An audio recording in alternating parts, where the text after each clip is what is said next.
اعوذ باللہ من الشیطان الرجیم بسم اللہ الرحمن الرحیم وَلْتَكُن مِّنكُمْ أُمَّةٌ يَدْعُونَ إِلَى الْخَيْرِ وَيَأْمُرُونَ بِالْمَعْرُوفِ وَيَنْهَوْنَ عَنِ الْمُنكَرِ وَأُولَئِكَ هُمُ الْمُفْلِحُونَ.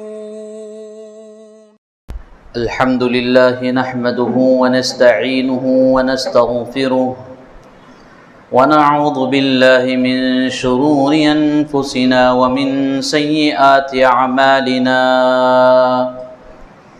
من يهده الله فلا مضل له ومن يضلل فلا هادي له أشهد أن لا إله إلا الله وحده لا شريك له وأشهد أن محمدًا عبده ورسوله فإن أصدق الحديث كتاب الله وخير الهدي هدي محمد صلى الله عليه وسلم وشر الأمور محدثاتها وكل محدثة بدعة وكل بدعة ضلالة وكل ضلالة في النار. فأعوذ بالله السميع العليم من الشيطان الرجيم من همزه ونفخه ونفثه. بسم الله الرحمن الرحيم. قاف والقرآن المجيد بل عجبوا أن جاءهم منذر منهم فقال الكافرون هذا شيء عجيب أإذا متنا وكنا ترابا ذلك رجع بعيد. وقال تبارك وتعالى في موضع آخر يا أيها الناس اتقوا ربكم الذي خلقكم من نفس واحدة وخلق منها زوجها وبث منهما رجالا كثيرا ونساء واتقوا الله الذي تساءلون به والأرحام إن الله كان عليكم رقيبا. وقال تبارك وتعالى في موضع آخر يا أيها الذين آمنوا اتقوا الله حق تقاته ولا تموتن إلا وأنتم مسلمون. وقال تعالى في موضع آخر يا أيها الذين آمنوا اتقوا الله وقولوا قولا سديدا يصلح لكم أعمالكم ويغفر لكم ذنوبكم ومن يطع الله ورسوله فقد فاز فوزا عظيما. قال الله تبارك وتعالى في موضع آخر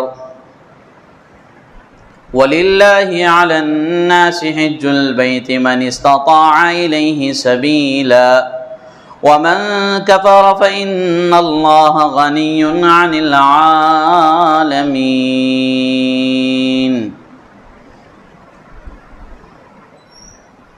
تمام قسم کی تعریف و توصیف، حمد و ثنا، کبریائی و بڑائی، پاکیزگی اللہ رب العالمین کے لیے لائق و زیبا ہے. بے شمار درود و سلام نازل ہو سارے انبیاء کرام پر، بالخصوص شفیع المذنبین خاتم النبیین محمد الرسول اللہ صلی اللہ علیہ وسلم پر. قابل احترام بزرگان دین، نوجوانان اسلام، پردے میں بیٹھی ہوئی عزت مآب اسلامی ماں اور بہنوں، میں اور آپ اپنی زندگی میں رب العالمین کے بہت سارے احسانات کے نیچے دبے ہوئے زندگی گزار رہے ہیں. اللہ رب العالمین کے اتنے احسانات ہمارے اوپر ہیں کہ ہم ان احسانات کو شمار نہیں کر سکتے، جمع نہیں کر سکتے.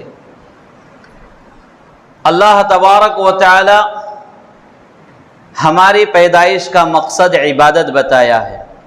وَمَا خَلَقْتُ الْجِنَّ وَالْإِنسَ إِلَّا لِيَعْبُدُونَ، میں نے جنوں اور انسانوں کو محض اپنی عبادت کے لیے پیدا فرمایا ہے. تو انسانی زندگی میں رب العالمین کی بندگی اصل مقصود ہے.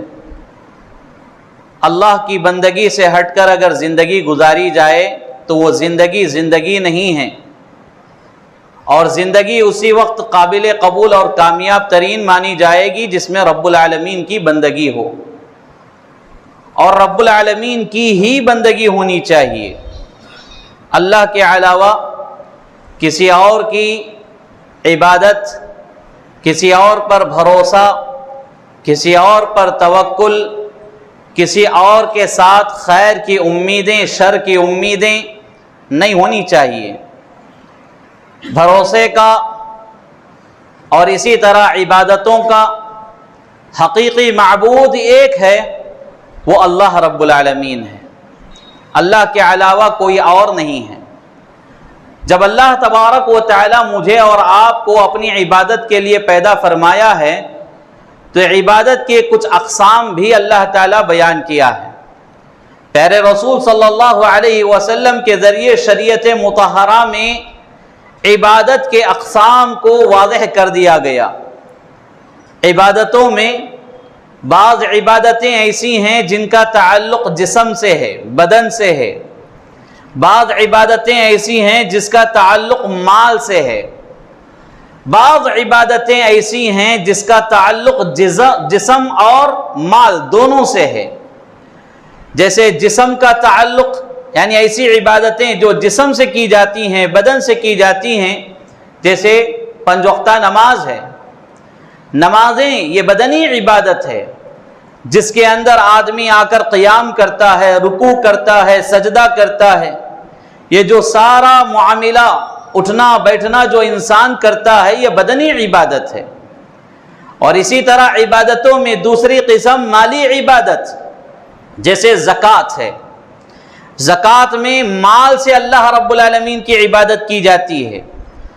اللہ تبارک و تعالی اپنی طرف سے جو مال انسان کو عطا کیا ہے، جب وہ انسان صاحب استطاعت ہو جائے، صاحب نصاب ہو جائے، زکوٰۃ کا دینے کا وہ حقدار ہو جائے، تو اپنے مال میں سے غریبوں، محتاجوں، مسکینوں اور جو راستے زکوٰۃ کے لیے اللہ رب العالمین نے بیان کیے ہیں ان راستوں میں اپنا مال خرچ کرنا یہ زکوٰۃ ہے. یعنی اپنے مال کی پاکی صفائی کرتے ہوئے اللہ رب العالمین کے اس فریضے کو انجام دینا جو کہ مالی عبادت ہے، یہ بھی عبادت کا حصہ ہے. اور تیسری قسم عبادت کی وہ ہے جس میں جسم اور مال دونوں کا تعلق رہتا ہے، اور وہ عبادت ہے حج. حج میں انسان کا مال بھی لگتا ہے، اور مال خرچ کرنے کے بعد انسان جب وہاں پہنچتا ہے تو اپنے بدن سے، جسم سے کافی محنت سے اللہ رب العالمین کی عبادت کرنی ہوتی ہے. لہذا ایک ایسی بہترین عبادت یہ ہے جس کے اندر مال بھی شامل ہے اور جسم کی محنت بھی شامل ہے، وہ عبادت حج ہے. اور اللہ تبارک و تعالی نے حج کو صاحب استطاعت یعنی مالداروں پر فرض قرار دیا ہے. اب مختصر یہ کہ حج کس کو کہتے ہیں، حج کا معنی و مطلب کیا ہے، اس کا ڈیفینیشن کیا ہے. حج ایک ایسی خاص عبادت جس میں مالی، جسمانی، قولی، فعلی، یعنی قول کہتے ہیں زبان سے ادا کرنا یعنی دعائیں پڑھنا، فعلی کہتے ہیں یعنی اس کا تعلق بھی جسم سے ہوتا ہے، عمل کرنا. یہ ساری چیزیں کہ جس عبادت میں ہو وہ خاص عبادت لے کر اللہ رب العالمین کے گھر کی طرف یعنی بیت اللہ شریف پہنچے، اور وہاں جو مناسک ہیں، جو طریقے ہیں شریعت میں، جو خاص طریقے حج کے بیان کیے گئے ہیں، ان طریقوں پر عمل کرتے ہوئے رب العالمین کی عبادت کرنے کا نام حج ہے. تو حج کی تعریف یہ ہے. اور حج کی فرضیت، حج اللہ رب العالمین نے فرض فرمایا ہے مالدار لوگوں پر. سورہ آل عمران سورہ نمبر 3 آیت نمبر 97 میں اللہ تبارک و تعالی فرما رہا ہے وَلِلَّهِ عَلَى النَّاسِ حِجُّ الْبَيْتِ مَنِ اسْتَطَاعَ إِلَيْهِ سَبِيلًا وَمَنْ كَفَرَ فَإِنَّ اللَّهَ غَنِيٌّ عَنِ الْعَالَمِينَ. یعنی جس کسی کو اللہ رب العالمین نے طاقت دیا ہے اس کے گھر تک پہنچنے کی. یہاں مفسرین اکرام نے دو باتیں بیان کی ہیں. طاقت سے مراد یہ کہ مالی طاقت اور دوسری بات یہ کہ جسمانی طاقت. دونوں طاقت آدمی کے اندر ہونی چاہیے. تو جس کو اللہ رب العالمین نے اپنے گھر پہنچنے کی طاقت دی ہے تو ایسے آدمی کے لیے چاہیے کہ وہ حج کرے. یعنی اللہ رب العالمین کے جو طریقے کے مطابق بیان کردہ طریقہ ہے اس کے مطابق حج فرمائے. یہ اللہ رب العالمین کا حکم ہے. وَمَنْ كَفَرَ فَإِنَّ اللَّهَ غَنِيٌّ عَنِ الْعَالَمِينَ. اگر کوئی اس سے روگردانی کرتا ہے, اس عمل سے انکار کرتا ہے, اس فریضے کا انکار کرتا ہے تو پھر اللہ تبارک و تعالی سارے عالموں میں کیا ہے, وہ بے نیاز ہے, وہ کسی کا محتاج نہیں ہے. آپ حج کرتے ہیں تو آپ کا فائدہ ہے, آپ حج نہیں کرتے ہیں تو اس میں اللہ رب العالمین کا ذرہ برابر بھی نقصان نہیں ہے. اللہ تبارک و تعالی یہ کہنا چاہ رہا ہے. اور اسی طرح پیارے رسول صلی اللہ علیہ وسلم نے حج کی فرضیت بیان کرتے ہوئے حدیث صحیحہ میں بیان کیا جس کو بخاری اور مسلم میں نقل کیا گیا ہے. رسول اللہ صلی اللہ علیہ وسلم کا فرمان ہے بنی الاسلام علی خمس شہادت اللہ الہ الا اللہ وان محمد رسول اللہ اقام الصلاة وایتاء الزکاة وصوم رمضان وحج البیت من استطاع الیہ سبیلا. رسول اللہ صلی اللہ علیہ وسلم فرما رہے ہیں اسلام کی بنیاد 5 چیزوں پر رکھی گئی ہے. اسلام کی بنیاد 5 چیزوں پر رکھی گئی ہے. یعنی اسلام کے 5 ارکان ہیں, پلرز آف اسلام, یعنی 5 یہ ارکان ہیں. ان میں سے پہلی چیز رسول اللہ صلی اللہ علیہ وسلم جو بیان کیے وہ یہ کہ کلمے کا اقرار کرنا, اللہ رب العالمین کے ایک ہونے کی گواہی دینا اور اس کے علاوہ کوئی معبود ہونے کا انکار کرنا, اور اسی طرح محمد الرسول اللہ صلی اللہ علیہ وسلم اللہ کے بندے اور اس کے آخری رسول ہونے کا اقرار کرنا. اور اسی طرح دوسرا فریضہ کیا بتایا, دوسرا رکن اسلام کا اقام الصلاۃ, نماز قائم کرنا. نماز قائم کرنا یعنی فرض نماز جو ہے یہ اسلام کا دوسرا رکن ہے. وایتاء الزکاۃ, اور اسی طرح اللہ رب العالمین نے آپ کو صاحب نصاب بنایا ہے تو آپ اپنے مال کی زکوٰۃ ادا کرنا, یہ بھی اسلام کا ایک رکن ہے. اور اسی طرح چوتھا رکن روزے کا ذکر ہے. یعنی رمضان المبارک میں جو روزے رکھے جاتے ہیں یہ فرض عبادت ہے. اللہ رب العالمین نے رمضان کے روزوں کو فرض قرار دیا اور ان فرض روزوں کو اسلام کا ایک اہم رکن بیان کیا ہے. اور اسی طرح اس حدیث مبارکہ کی آخری بات جو رسول اللہ صلی اللہ علیہ وسلم بیان کر رہے ہیں وہ یہ ہے کہ صاحب استطاعت پر اللہ تبارک و تعالی نے حج کو فرض کیا ہے. یعنی حج مالداروں کے اوپر اسلام کا 5واں رکن ہے اور اس سے انکار نہیں کرنا چاہیے. اللہ تبارک و تعالی نے جس کو استطاعت دیا ہے, جس کو مال و دولت دیا ہے, جس کو مستطیع بنایا ہے, اس کے اندر بدنی طاقت بھی ہے, مالی طاقت بھی ہے, تو ایسے آدمی کو چاہیے کہ وہ فوراً حج کرے. حج میں کسی قسم کی تاخیر نہیں کرنا چاہیے. تو یہ حج کی فرضیت کے سلسلے میں ایک آیت اور ایک حدیث آپ کے سامنے رکھی گئی ہیں. اب ہمارا اگلا قدم ہے حج کرنے کی فضیلت کیا ہے. حج کی فضیلت بھی معلوم ہونی چاہیے کیونکہ انسان نفع اور نقصان معلوم کر کے ہی کاروبار کرتا ہے. یعنی فلاں کاروبار کرنا ہے, فلاں کام کرنا ہے تو اس کام میں مجھے کتنا فائدہ ملے گا اور کتنا نقصان اس میں ہے, اس کی تحقیق کر کر ہی آدمی آگے بڑھتا ہے. تو حج کا بھی ایسا ہی معاملہ. حج میں بہت سارے فائدے رکھے گئے ہیں, حج کی بڑی فضیلتیں آئی ہیں. حج کی فضیلتوں کے سلسلے میں باقاعدہ محدثین اکرام نے احادیث کی کتابوں میں حج کے اوپر چاپٹرز بیان کیے گئے ہیں اور ان چاپٹروں میں کئی حدیثیں رسول اللہ صلی اللہ علیہ وسلم سے بیان کیے گئے ہیں. حج کی فضیلت کے سلسلے میں پہلی فضیلت یہ ہے کہ آدمی کے گناہ مٹا دیے جاتے ہیں، آدمی گناہوں سے پاک ہو جاتا ہے۔ ابو ہریرہ رضی اللہ تعالیٰ عنہ سے مروی ایک حدیث ہے جس کو محمد بن اسماعیل البخاری رحمۃ اللہ علیہ نے صحیح بخاری میں بیان کیا ہے۔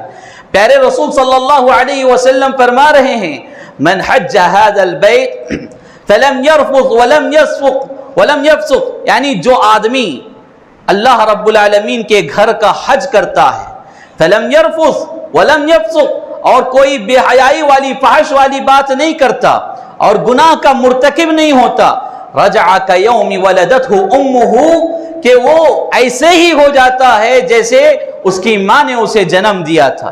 یعنی اللہ رب العالمین کے پیارے رسول صلی اللہ علیہ وسلم اس بات کی گواہی دے رہے ہیں، اگر کوئی آدمی اللہ کے گھر کا حج کرتا ہے، اللہ رب العالمین کی خوشنودی کے لیے حج کرتا ہے اور اس میں کسی قسم کی فحش گفتگو نہیں کیا، کسی قسم کا گناہ نہیں کیا، تو اس کا حج اس کے لیے اتنی فضیلت والا ہوگا کہ وہ گناہوں میں لت پت ہونے کے باوجود اللہ تبارک و تعالیٰ اسے سارے گناہوں سے معاف فرما دیتا ہے، وہ ایسے ہو جاتا ہے جیسے ابھی اس کے ماں نے اسے جنم دیا ہو۔ یعنی ماں نے بچے کو جنم دیا ہو تو اس بچے کے کھاتے میں کوئی گناہ ہوگا؟ نہیں ہوگا، تو گناہ اس طرح مٹا دیے جاتے ہیں۔ تو حج کا اتنا بڑا فائدہ ہے، تو یہاں بیٹھے ہر مالدار کو اس حدیث پر غور و فکر کرنا چاہیے۔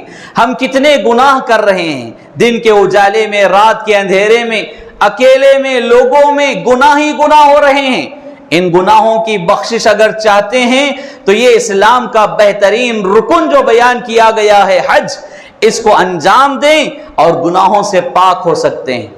حج کی فضیلت میں دوسری فضیلت یہ معلوم ہوتی ہے کہ انسان کو اس کے پچھلے جو کچھ اس نے نادانی میں، جانے انجانے میں جو کچھ غلطیاں کیا ہے، وہ سارے گناہ اس کے معاف کر دیے جاتے ہیں۔ جیسے ایک غیر مسلم بھائی جب اسلام قبول کرتا ہے تو اس کا اسلام قبول کرنا اس کے پچھلے سارے گناہوں کو معاف کر دیتا ہے، اسی طرح حج بھی انسان کے یہ سارے گناہ پچھلے جو ہیں معاف کر دیتا ہے۔ اور اسی سلسلے میں اللہ کے رسول صلی اللہ علیہ وسلم نے یہ حدیث بیان کی ہے کہ الحج یہدم ما کان قبلہ، حج جو ہے انسان کے پہلے کے پچھلے کے سارے گناہ معاف فرما دیتا ہے۔ تو حج کی یہ بھی فضیلت بیان کی گئی ہے۔ اور اسی طرح حج کی ایک فضیلت یہ ہے میرے بھائیوں، آدمی فقر و فاقے سے، گناہوں سے دور ہو جاتا ہے۔ فقر و فاقہ یعنی غریبی، محتاجی، بے بسی، لاچاری، مجبوری جو ہوتی ہے، اس سے بھی آدمی دور ہو جاتا ہے۔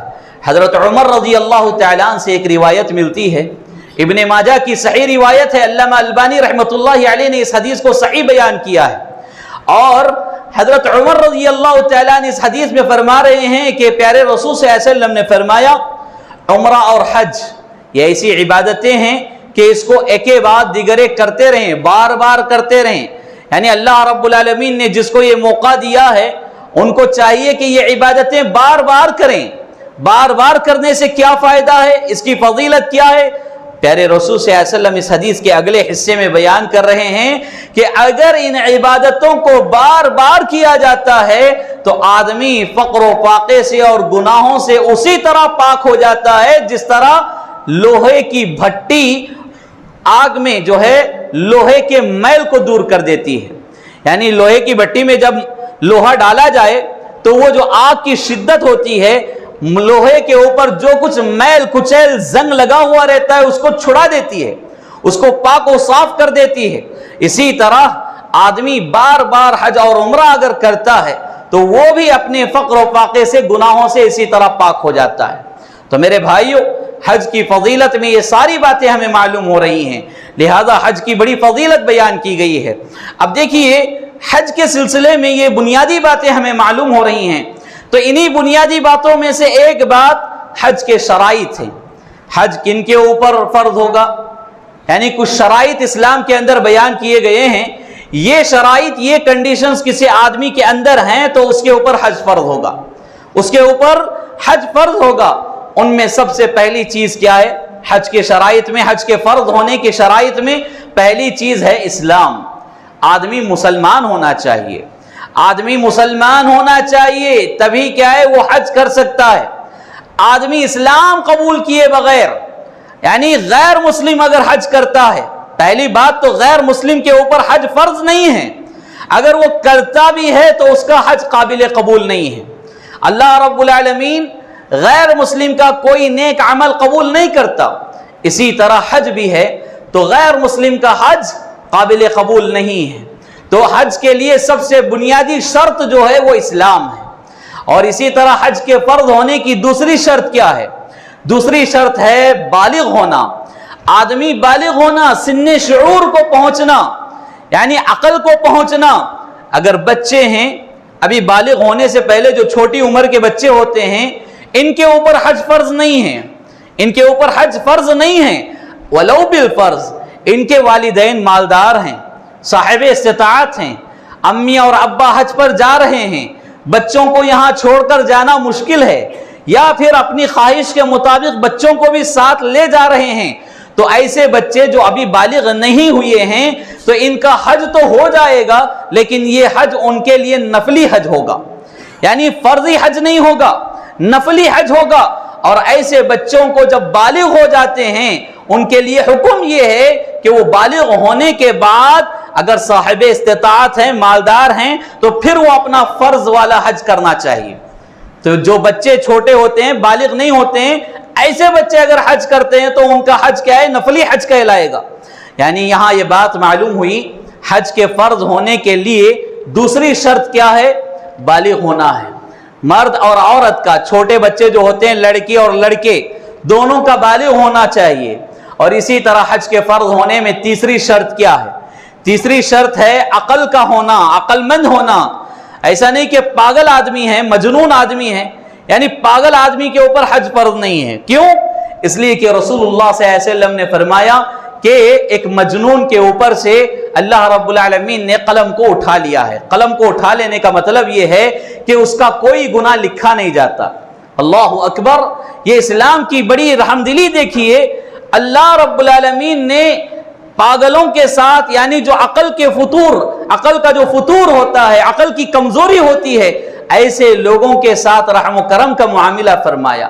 یعنی ایسے لوگ اگر گناہ کرتے بھی ہیں تو ان کے لیے گناہ نہیں ہے، ان کے لیے گناہ نہیں لکھا جاتا۔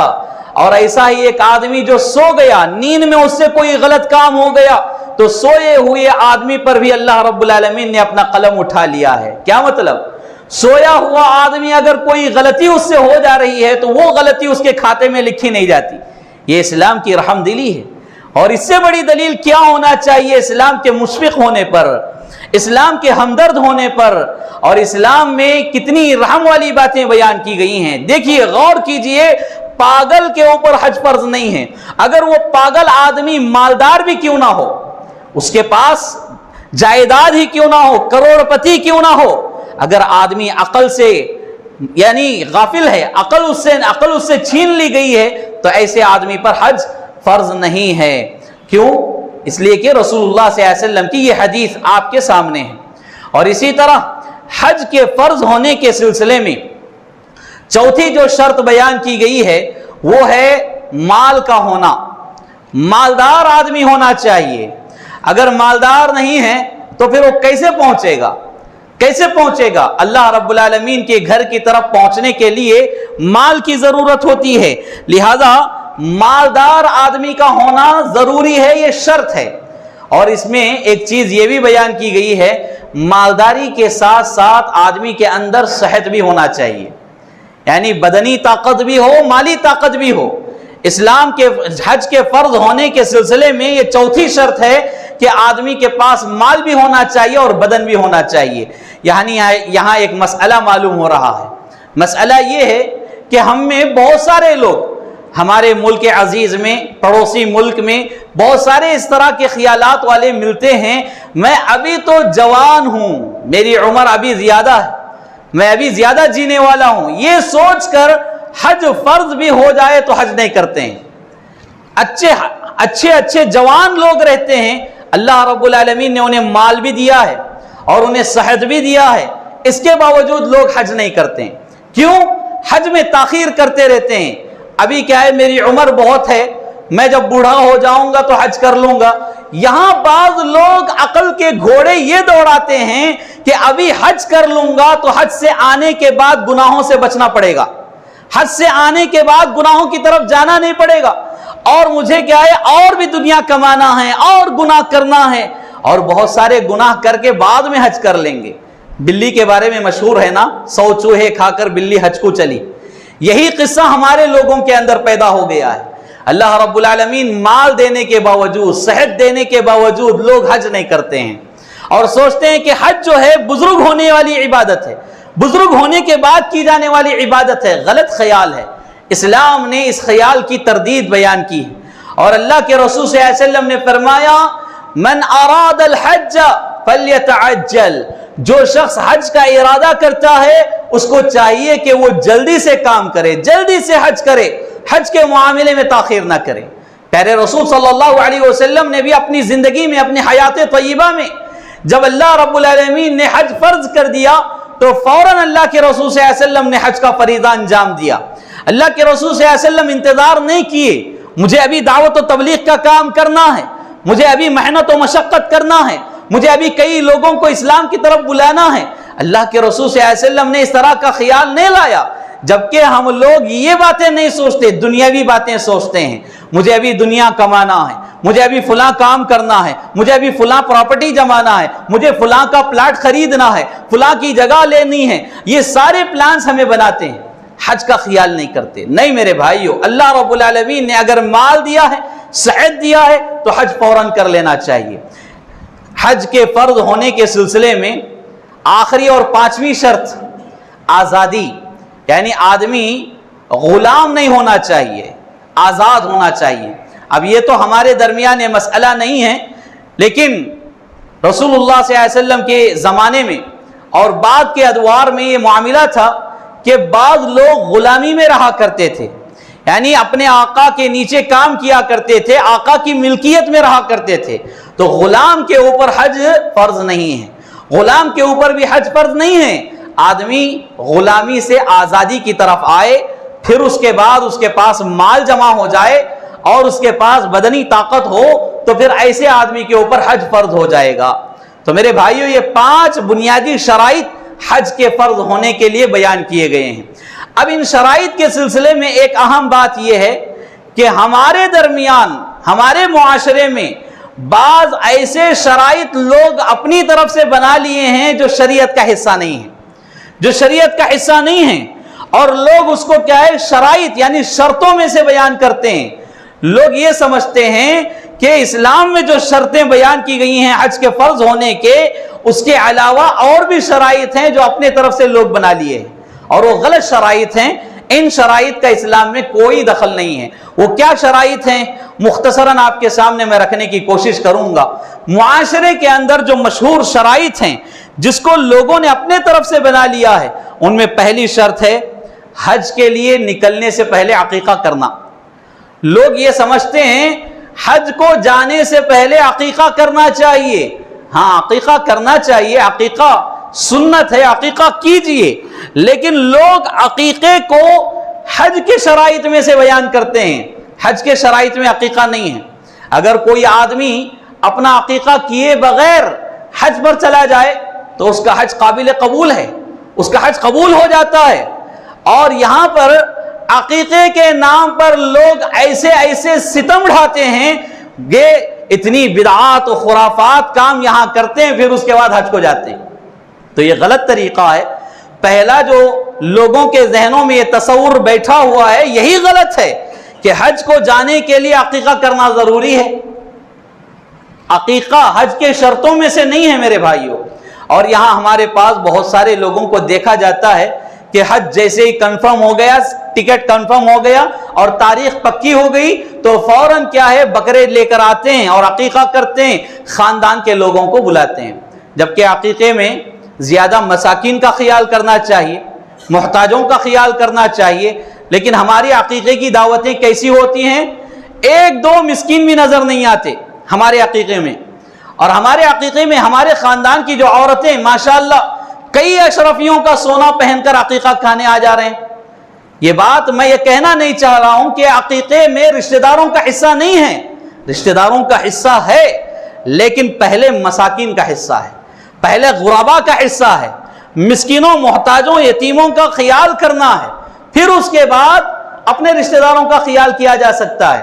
ہمارا معاملہ الٹا ہو گیا ہے، عقیقے کی دعوتیں جو ہوتی ہیں اس میں مساکین نظر ہی نہیں آتے ہمارے پاس، پورے اپنے رشتہ دار ہی رہتے ہیں، پورے اپنے یعنی اپنی بیٹی کا سسرال، بیٹا کا سسرال، یہ سارے رشتہ دار ہمارے عقیقے میں رہتے ہیں۔ اور ستم یہ ہے کہ اگر کوئی غریب، مسکین، محتاج اس دعوت میں دروازے پر پہنچ کر آپ سے کھانا مانگے تو اس کو دھتکار کر بھگا دیتے ہیں، کہتے ہیں کہ کھانا کیا ہے، اتنے لوگوں کا بنا ہوا ہے، آئے ہوئے لوگوں کو سب ہم کھانا تقسیم کرتے جائیں گے تو آئے ہوئے لوگوں کو کھانا کم پڑ جائے گا، آئے ہوئے لوگوں کے لیے کھانا مشکل ہو جائے گا۔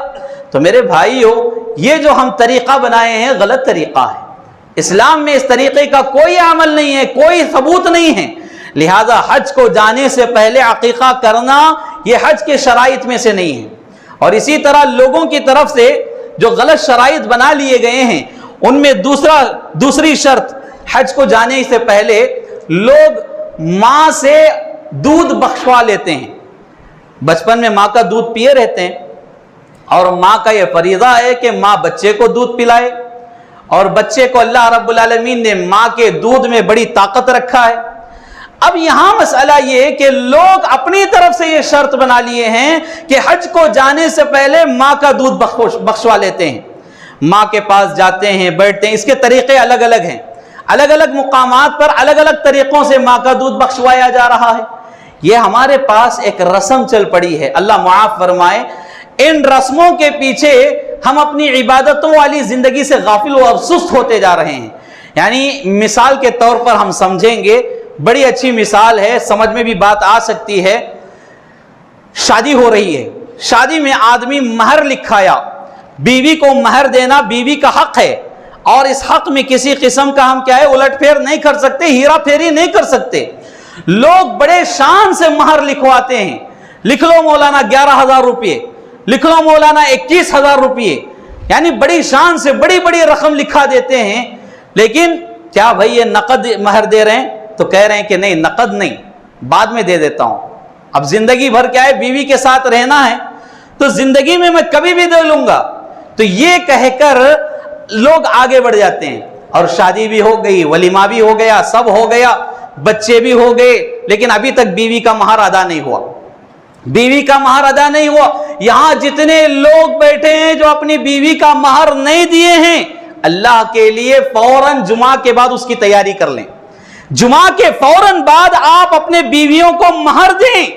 اور یہاں جتنی خواتین بیٹھی ہیں ان سے بھی میں یہ کہنا چاہتا ہوں، جو لوگ اپنے یعنی شوہروں سے ابھی مہر نہیں لی ہیں، ان کا یہ حق ہے کہ آپ ان سے مہر لیں، آپ کا حق بنتا ہے۔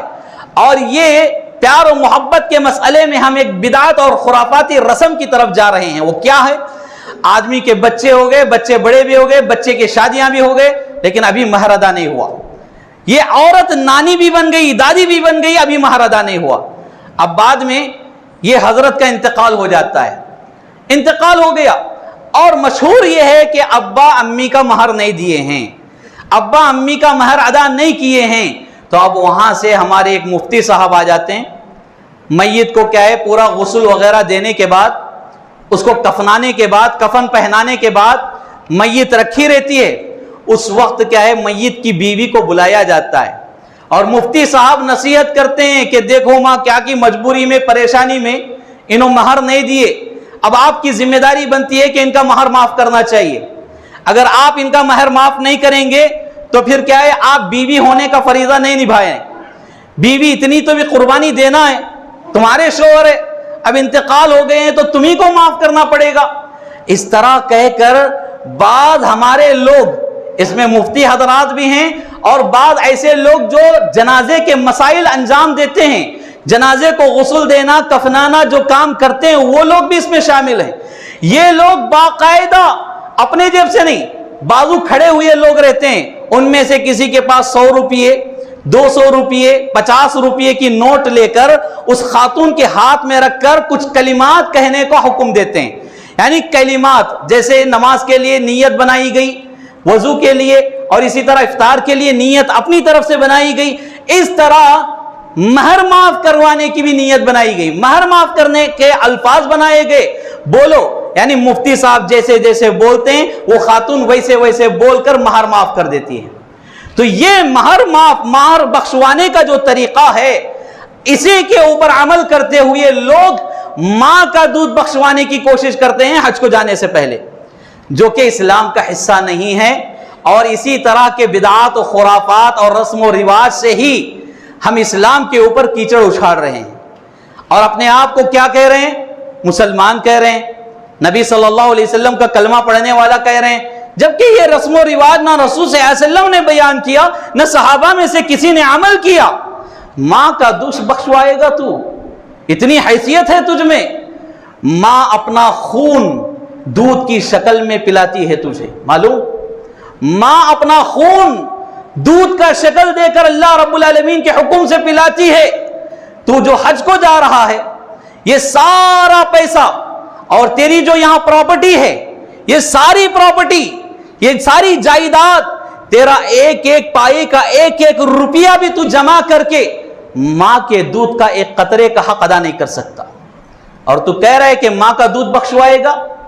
نہیں میرے بھائی، اللہ کے رسول صلی اللہ علیہ وسلم فرما رہے ہیں کہ تو زندگی بھر ماں کی خدمت کر لے، زندگی بھر ماں کی خدمت کر لے۔ خدمت کا مطلب ماں کو اپنے کندھوں پر لے کر حج کرا دے۔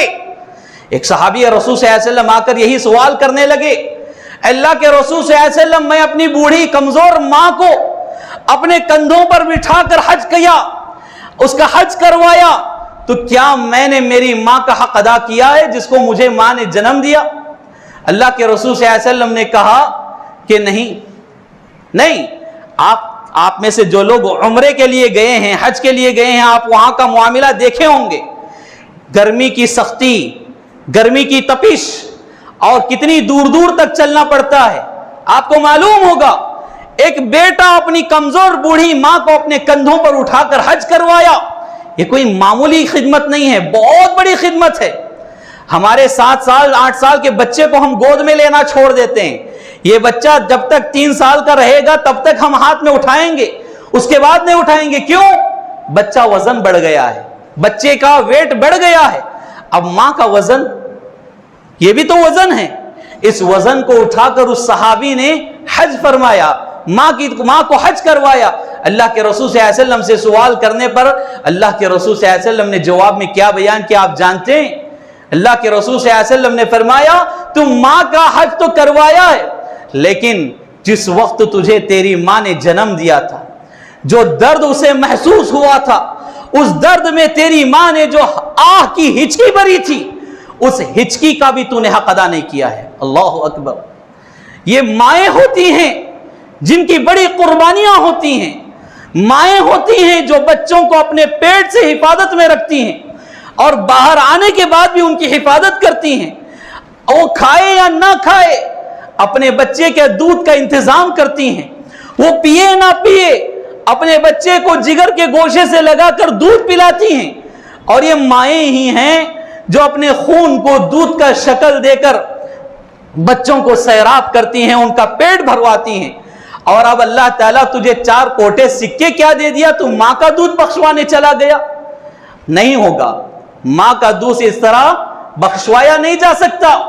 زندگی بھر ماں باپ کی خدمت کریں، زندگی بھر ماں باپ کا کہا مانیں، زندگی بھر ان کی اطاعت کریں، ان کی فرما برداری کریں، تب بھی کیا ہے، ہم ان کے ذریعے آنے کا، دنیا میں آنے کا حق ادا نہیں کر سکتے۔ اتنا بڑا مقام و مرتبہ والدین کا ہے، ماں باپ کا ہے، زندگی بھر ان کو کھانے پانی سے ترسائے تڑپائے، ان کے سامنے بڑی بڑی اونچی اونچی باتیں کیے اور ان سے ہمیشہ لڑائی جھگڑا کرتے رہے، ان سے زندگی بھر ناراض رہے، اور حج کو جانے کے ٹائم ماں کا دودھ بخشوا رہے ہیں، کہاں کی عقل مندی ہے؟ لہذا اس طرح کے رسم و رواج کا اسلام میں کوئی تعلق نہیں ہے، کوئی ثبوت نہیں ہے، اور ایسا کرنے پر لوگ ثواب کے نہیں بلکہ عذاب کے مستحق ہو سکتے ہیں۔ تو یہ لوگ اپنے طرف سے جو شرائط بیان کیے ہیں، اپنے طرف سے جو شرائط بنا لیے ہیں، ان میں سے یہ دوسری شرط ہے ماں کا دودھ بخشوا لینا حج کو جانے سے پہلے۔ اور اسی طرح تیسری شرط ہے پہلے والدین کا حج کرنا، جیسا ہمارے پاس کافی مشہور ہے، اللہ تعالیٰ نے بچوں کو مال دیا، استطاعت دیا ہے، تو بچے کیا کرتے ہیں، ابھی ہمارے امی ابا حج نہیں کیے، امی ابا کو حج کرانے کی کوشش کرتے ہیں اور یہ حج پر نہیں جا سکتے۔ دیکھیے یہاں ایک مسئلہ سمجھنے کی ضرورت ہے، یہ حج جو ہے فرض عبادتوں میں سے ہے، یعنی جس کے اوپر جو مکلف ہے اس کا، اسی کے اوپر یہ ذمہ داری رہتی ہے۔ آپ کے ماں باپ کو اللہ نے مال دیا ہو تو وہ بھی ذمہ دار ہیں، اگر مال نہیں دیا ہے تو ان کے اوپر فرض نہیں ہے۔ آپ کو اللہ مال دیا ہے تو آپ کو پہلے حج کرنا چاہیے۔ بہت سارے بچے یہ سوچتے ہیں کہ پہلے امی ابا کو حج کراؤں گا، سوچ اچھی ہے، سوچ میں کسی قسم کا کھوٹ نہیں ہے، لیکن یہ اسلام میں کیا ہے، پہلے آپ کے اوپر وہ عبادت فرض ہے، آپ کو انجام دینا ہے۔ واضح مثال، نماز ہے، ابھی جمعہ کی نماز ہے، میں نہیں پڑھوں گا، میرے بدلے میرے ماں باپ پڑھیں گے تو نہیں چلتا۔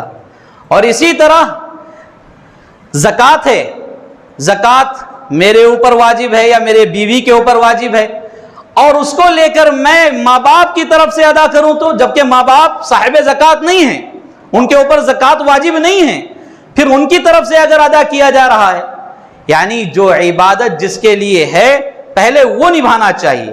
تو یہ رواج ہمارے درمیان بہت زیادہ ہے کہ بچوں کو اللہ تعالیٰ استطاعت دینے کے باوجود وہ لوگ حج پر نہیں جاتے، ماں باپ کو حج پر بھیجنے کی کوشش میں رہتے ہیں، اور ابھی فارم ڈالنے سے پہلے ابا کی طبیعت بگڑ جاتی ہے، یا فارم حج کا فل اپ کرنے سے پہلے امی کی طبیعت بگڑ جاتی ہے، پھر انتظار میں بیٹھ جاتے ہیں، اب یہ سال نہیں ہوا، اگلے سال کوشش کریں گے، اگلے سال اور کمزوری ماں باپ میں بڑھ گئی اور کمزوری کے شکار ہو گئے، اگلے سال بھی نہیں ہوا۔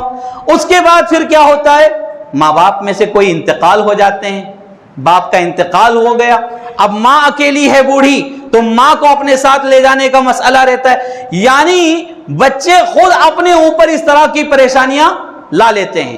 اللہ کے رسول صلی اللہ علیہ وسلم فرما رہے ہیں، من اراد الحج فلیتعجل، جس نے حج کا ارادہ کیا اس کو چاہیے کہ وہ جلدی کرے، کسی قسم سے تاخیر نہیں کرنا چاہیے۔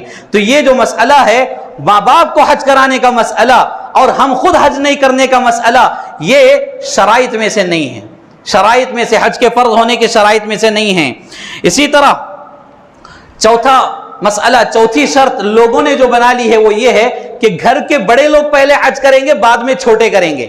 یہ لوگوں کی طرف سے، اللہ رب العالمین کا ایک نظام ہوتا ہے، گھر میں 3-4 بھائی ہیں، بڑے بھائی کو اللہ تعالیٰ نے وہ مال ابھی دیا نہیں ہے، چھوٹے بھائی کو مال دے دیا، چھوٹا بھائی مالدار ہو گیا، اب اس کے اوپر حج فرض ہو گیا، تو لوگ کیا کہتے ہیں، نہیں ابھی ہمارے بڑے بھیا جانا پہلے نمبر لسٹ کے ساتھ، یعنی جس کا پہلا نمبر ہے پہلے وہ حج کریں گے، دوسرا نمبر جس کا ہے بعد میں وہ حج کریں گے، ہمارا نمبر آنے کے بعد ہم حج کریں گے۔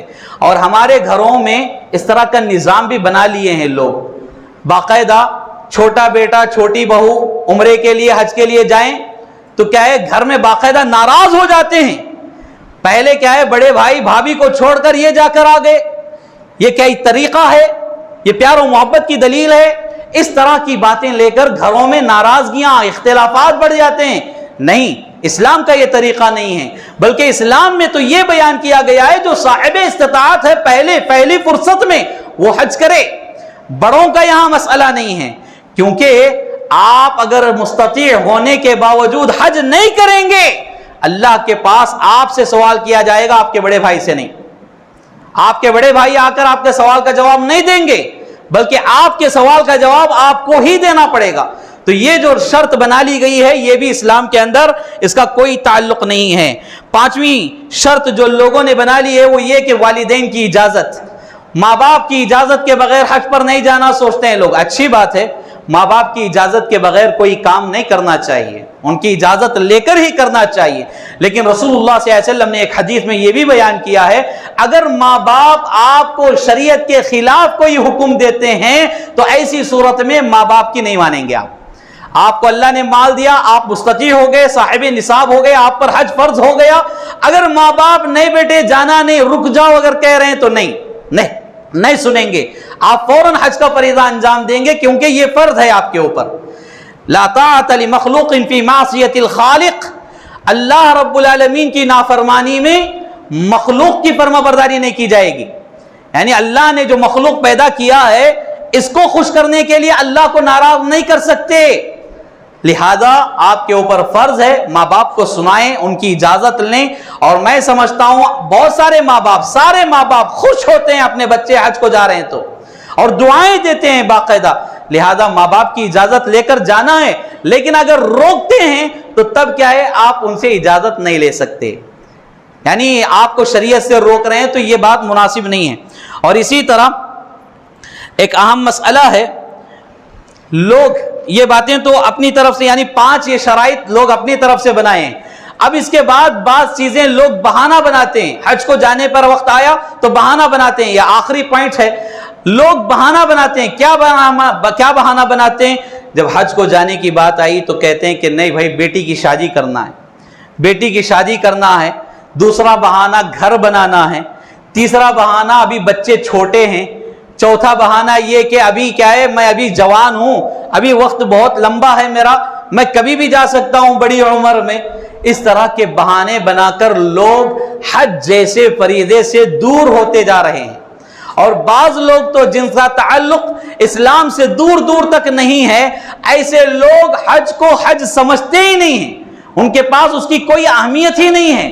لیکن میرے بھائیوں، ہمیں یاد رکھنا چاہیے کہ اللہ رب العالمین نے ہمیں جب مال دیا ہے، دولت دی ہے، صاحب استطاعت بنایا ہے، اللہ رب العالمین کے فضل و کرم سے ہم اس کے حقدار ہیں، تو اس طرح کی عبادتوں میں تاخیر نہیں کرنا چاہیے. اللہ رب العالمین سے دعا ہے اللہ سبحانہ و تعالی ہم تمام کو اللہ تبارک و تعالی حج جیسی عبادت نصیب فرمائے. اللہ ہم تمام کو عمرہ جیسی عبادت نصیب فرمائے. اللہ ہمیں بار بار حج اور عمرے کرنے کی توفیق عطا فرمائے. اللہ ہمارے درمیان جو کچھ مسائل ہیں اللہ انہیں حل فرمائے. جو لوگ پریشان حال ہیں انہیں خوشحال زندگی عطا فرمائے. اللہ تعالیٰ جو قرضوں میں، بیماریوں میں، مصیبتوں میں، آفتوں میں گھیرے ہوئے ہیں اللہ تمام کو ان سے نجات عطا فرمائے. اللہ ہم تمام کو دین کی بہترین سمجھ عطا فرمائے. اللہ تعالیٰ ہمارے دلوں میں پیار و محبت پیدا فرمائے، اتحاد پیدا فرمائے، اخلاص پیدا فرمائے. ہمارے دلوں میں نفرتوں کو اللہ ختم فرمائے. اللہ تعالیٰ حسد، کینہ، کپٹ، تکبر، غمنڈ جیسی بری خصلتوں کو اللہ ہمارے دلوں سے پاک و صاف فرمائے. اللہ تعالیٰ ہمیں دنیا اور آخرت میں بہترین زندگی نصیب فرمائے. جو بھائی حج کے لیے جا رہے ہیں اللہ ان تمام کا حج قبول فرمائے، ان تمام کے لیے آسانیاں فرمائے. اللہ قدم قدم پر ان حاجیوں کی حفاظت فرمائے. اللہ تبارک و تعالی حرمین شریفین کی حفاظت فرمائے، توحید کی سرزمینوں کی حفاظت فرمائے. اللہ توحید کے خادموں کی حفاظت فرمائے. اللہ رب العالمین جہاں کہیں مسلمانوں پر ظلم و ستم ہو رہے ہیں اللہ انہیں پرسکون امن والی زندگی نصیب فرمائے. اللہ انہیں ظلم و ستم سے دور فرمائے. اللہ تعالی ہمارے مسلم بچیوں کی حفاظت فرمائے. ہر جگہ ہر مسلمان کے حق میں اللہ خیر و بھلائی کے فیصلے فرمائے. اللہ تعالی ہمارے گناہوں کو معاف فرمائے، درگزر فرمائے. جب تک ہمیں دنیا میں رکھے حالت ایمان میں توحید پر ثابت قدم رکھے. اللہ تعالی جب خاتمہ فرمائے تو حسن خاتمہ فرمائے. آمین یا رب العالمین. اقول قولی هذا استغفر اللہ لی ولکم ولسائر المسلمین وما توفیقی الا باللہ.